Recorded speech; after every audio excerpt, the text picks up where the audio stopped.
இந்தியாவிற்கே மிக சிறந்த வழிகாட்டியாக விளங்கும் திராவிட மாடல் அரசு. 425 நடமாடும் மருத்துவமனைகளுடன் தமிழ்நாடு முதலிடம்.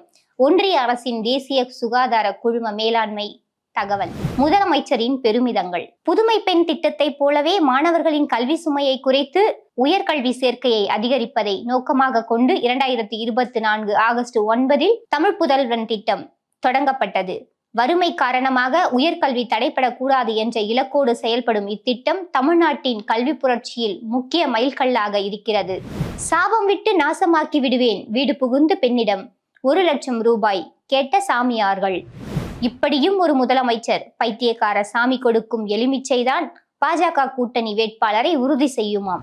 ஒன்றிய பிஜேபி அரசின் வேடம் கலைந்தது. 12ஆம் வகுப்பு முடித்த மாணவர்களுக்கு மாதம் 2500 ரூபாய் ஒன்றிய பாஜக அரசு மறுப்பு. புதுச்சேரி மாநில தேர்தலில் போட்டியிட வாய்ப்பு கிடைக்காத அரசியல்வாதிகள் தாவேகா பக்கம் செல்லும் பரிதாப நிலை. திமுக தீய சக்தி என்று சிறுவர்களை முழக்கமிட வைத்து பிரச்சாரம் செய்த தாவேகா மாவட்ட செயலாளர் நிர்வாகிகள் மீது வழக்கு பதிவு. வாக்காளர் அடையாள அட்டையில் எழுத்துப்பிழை இருந்தாலும் பொருட்படுத்த தேவையில்லை என தேர்தல் ஆணையம் தெரிவித்துள்ளது. குடியரசுத் தலைவரும் தேர்தல் பகடைக்காயா என்ற தலைப்பில் இன்றைய விடுதலையின் தலையங்கம் இடம்பெற்றுள்ளது. 5 மாநில சட்டப்பேரவை தேர்தல் களம் சூடுபிடித்துள்ள நிலையில் பாஜகவின் தேர்தல் வியூகங்கள் புதிய விவாதங்களை கிளப்பியுள்ளன.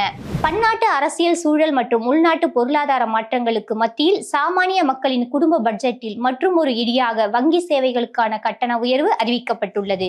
மகாராஷ்டிரா மாநிலம் புனே நகரில் வாக்காளர் பட்டியலில் பெயர் சேர்ப்பதற்கான விழிப்புணர்வு சைக்கிள் பேரணி நடைபெற்றது. இந்த பேரணியை தலைமை தேர்தல் ஆணையர் ராஜீவ் குமார் கொடியசைத்து தொடங்கி வைத்தார்.